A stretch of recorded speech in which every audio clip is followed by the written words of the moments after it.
two shows will be the death of me. Whose bright idea was it to air them at the same time? I watched them back to back, and my infuriation level is dialed up to 100. I was ready to commit murder, and I was only halfway through business as usual.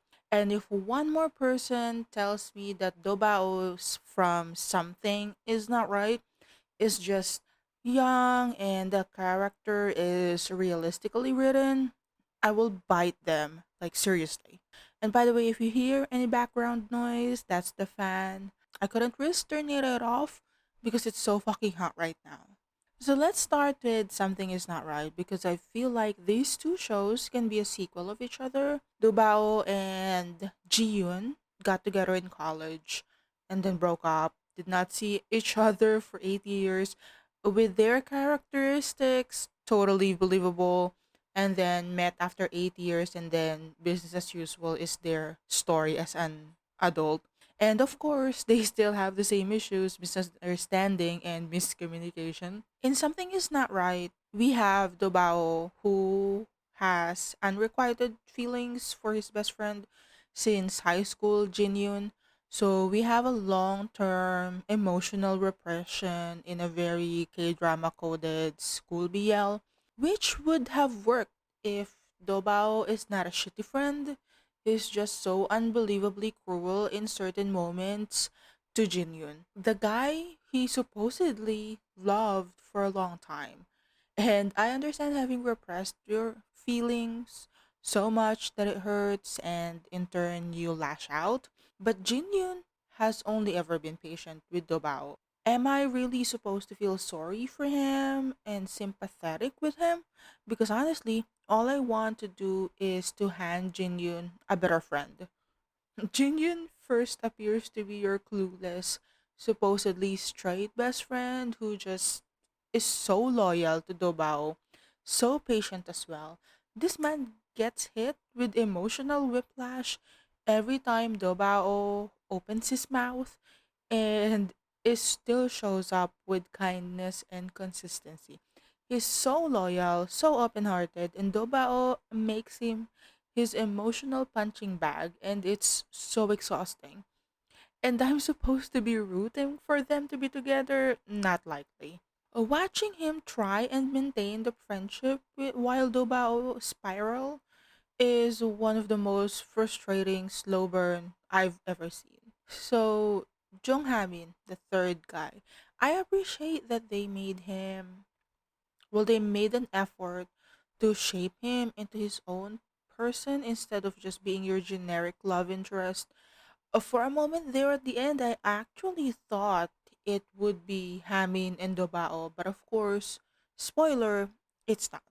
I would agree that Dobao reacting the way he did and dealing with overwhelming emotions the way he did is realistic for his age, but coming from a storytelling standpoint, using the same issue of miscommunication and misconception until the very last conflict of the show does not work. You have to show growth that's organic instead of a total 180 at the last episode. Sure, Dobao's emotional outbursts and passive aggressive behavior might be age appropriate and quote unquote realistic for a teenager dealing with unrequited love, but realism alone doesn't carry emotional weight if it's not balanced by storytelling progression. If your character starts off emotionally constipated, they have to gradually start talking about their feelings. The show leans hard on miscommunication and misconception and keeps leaning on it all the way to the final episode, and this creates stagnation rather than tension. And a well crafted emotional arc escalates or evolves. The conflict between Dobao and Jinyun just recycles. The show gave us such emotional high with each confrontation and then does not resolve it. And then we're back again to the same issue after a few scenes. Like, I need Dobao to fucking shut up and listen and try to understand Jinyun instead of lashing out every fucking scene. Anyways, moving on. Dobao's emotional turnaround doesn't feel earned. He spends the majority of the series pushing Jinyun away, often in cruel or dismissive ways, and then suddenly, miraculously, he's ready to love in the finale. And that's not exactly a character arc, that's just a shortcut, especially after giving me tension between Dubao and Hamin. I was having a fucking whiplash.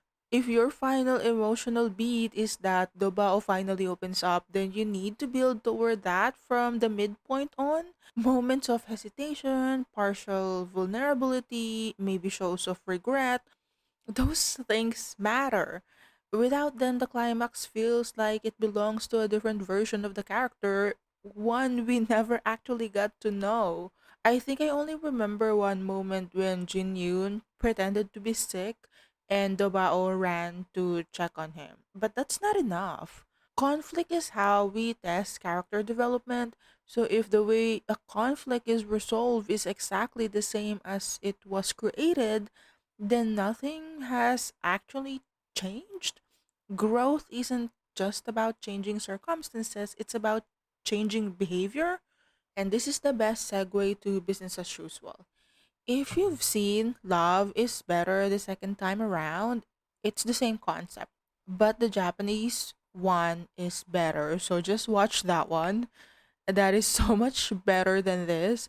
But I'm biased because I love Japanese BL, but I'm also right all the time. So I'm telling you, it's worth just checking Love is Better the second time around. Min Jun left Jinwan without any explanation 8 years ago because of a misunderstanding. Min Jun overheard Jinwan talking to a friend on the phone about him, and without the full context, he thought the worst. So he just upped and left. He didn't even confront the guy, he just dipped. And now we're here in the present and they met again. 8 years apart, these are two grown men, and business as usual is basically just something is not right, but in an office setting. Same unresolved miscommunication, same high school behaviors. But I think my main issue with the show is not really that plot, it's that the main leads are obviously so incompatible with each other. It's so hard to root for them. Minjun and Jinwan don't even seem to like each other as people because they really don't know each other. They remember each other differently. There's obviously some resentment there from Minjun that's present even in the special episode. Their memories of the relationship are completely different. Their emotional readiness, they're polar opposites. Jinyoon thinks Minjun is this outgoing person, and Minjun has a lot of insecurities that's obviously tied from their relationship back in college. And the show never really reconciles these versions. They just love each other, so I guess they'll be okay. Even when they're reconnecting, there's no ease between them. How are we supposed to root for the payoff? We only get some scenes where they discover new things about each other, but not enough to coexist in the present. There's really no moments of falling back in love with each other, getting to know the new you kind of thing, especially since Minjun is such a different person from what he was in college. We saw a lot of flashbacks and we understand how we got here, but where are we going from here is where it's lacking. Where's the tension, the shared growth, the moments that make us want them to be together now, not back then? We know what happened back then. Honestly, this setup would be more effective as a quiet, mature story about emotional incompatibility, about realizing that sometimes love doesn't survive the years and that's okay. But instead, we're forced to pretend that these two are soulmates despite all signs pointing to emotional incompatibility. If this were real life, these two would go to therapy and not get back together again. And that would be a better ending. A business as usual is not successful in selling to me that these two are meant to be together. And that's what frustrates me the most. Like Friends to Lovers and Love is Better the Second Time Around are my absolute top tier tropes. I love these tropes. They're my comfort shows, and now I'm just annoyed.